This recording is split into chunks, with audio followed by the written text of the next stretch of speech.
All right, so now that I've given you kind of a theoretical background as to how the state legitimates capitalism, but also helps in the accumulation of capitalism as well, we're going to look at the consequences of a lot of what happens, and then how this will eventually lead to the global assembly line. So one of the things that happens after the Second World War is the U.S. government, the U.S. state, essentially becomes the global steward of capitalism, of the global capitalist economy.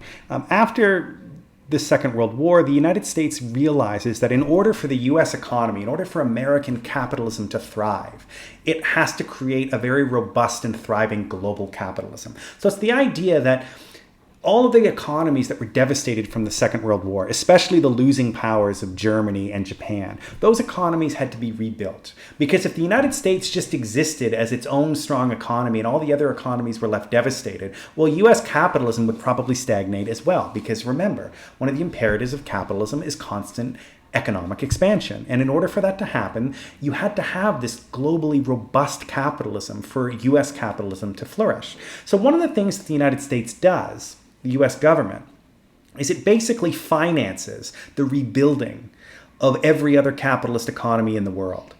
So specifically, the losing economies of Germany and Japan, the U.S. through the Marshall Plan in Europe rebuilds the German economy because it realizes that you're not going to have a strong Europe without a strong Germany, and you're not going to have a strong global capitalism if the U.S. is the only game in town. It also does this with Japan as well. And it also rebuilds the economies of France and Britain and Italy.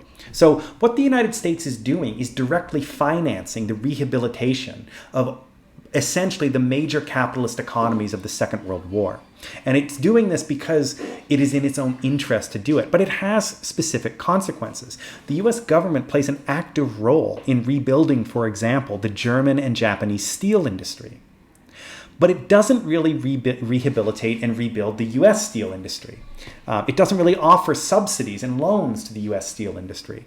And as a result of rising labor costs, you got to remember what Henry Ford started in the 19-teens and the 1920s made sense at the time because it allowed workers to have a role in the consumptive aspect of the economy, that they could now buy these products. But by the 1960s, and really the 1950s and the 1960s, wages keep going up in the United States. Unions are strong because one of the key things that the Roosevelt New Deal state did in the 1930s was finally legitimate the role of unions under the Wagner Act of, I think it was 1935. So wages are constantly going up in the 1950s and the 1960s. Just to give you an example, between 1946 and 1950, wages essentially doubled every year. So in 4 years, your wages basically quadrupled in the United States in the late 40s and the early 50s. Just to give you a comparison, wages haven't really gone up in North America really since the 1980s. So imagine every year for 4 or 5 years straight, your wages nearly doubled, right? That's an incredible amount of money that is being redistributed toward the working class. But by the 1950s and 60s, this was becoming expensive, right? The integration of the working class into the broader U.S. economy, or the consumptive aspect of the U.S. economy, was all well and good, but now it was really eating into production. And because the U.S. government and the state wasn't subsidizing and rebuilding the U.S. steel industry in the way that it was rebuilding the industry in Germany and Japan, the U.S. steel industry started to stagnate. And it started to look for markets where labor was cheaper, or it was selling off whole divisions and moving into other aspects of production. So because of this, the German and Japanese steel industry starts to compete with the U.S. steel industry. It's not the only game in town anymore, right? There is much greater competition. And the high cost of labor in the United States, which in the 50s and 60s, wages in the U.S. were much higher than they were in Japan and Germany, meant that the U.S. was at a kind of comparative advantage. And when you combine the kind of disconnection between owners and directors of companies that begins in the 50s and 60s, directors of companies then start moving into other realms. So the U.S. Steel starts essentially liquidating its holdings in steel and takes that money and starts to invest in other industries. Now, what this leads to is essentially the destruction at least in terms of scale, of what the U.S. steel industry was 70, 80 years ago. So if we look at some of these photos, right, here's what the U.S. steel industry was if we think of like the boom times of Andrew Carnegie, the early and mid 20th century, right? You remember this map where we looked at Homestead Steel based here in Pennsylvania, right? And now think of how many people all these little dots employ, right? This was one of the largest corporations in the world and one of the largest industrial operations in the world in the early 20th century. U.S. Steel employed 160,000 people in 1902, right? Employed people here. Think of all the miners that were employed in West Virginia mining coal, or northern Alabama, and the miners that were employed here mining iron, the people that worked on the Great Lake freighters to bring the iron all the way to Pennsylvania, the people that worked on the railway to bring the coal and the iron to Homestead Steel in Pittsburgh, Pennsylvania. You're talking thousands of jobs. In the case of U.S. Steel, 160,000 jobs. But when the U.S. steel industry starts to stagnate because of increased competition from overseas, financed by the state, by the U.S. government to rebuild the global economy after the Second World War, when you combine that with the fact that you're seeing a disassociation between directors of companies and owners, they start moving their investments into other industries, and the U.S. steel industry really starts to decline. So what we have today, when we look at it, is what was once a great industrial colossus now looks like this.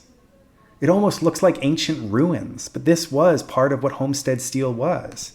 It's rusted out. Right? This is why this part of the United States today is referred to as the Rust Belt, because after the Second World War, this is when manufacturing starts to leave the United States, and the U.S. steel industry is a perfect example. Manufacturing in the U.S. essentially peaks in the 1940s, maybe by the 1950s, but it starts to decline by the 1950s. And every couple of years from 1950 until really the 1970s, every other economy that was devastated by the Second World War, the British, the French, the Germans, and the Japanese, every one of those economies starts to come back online.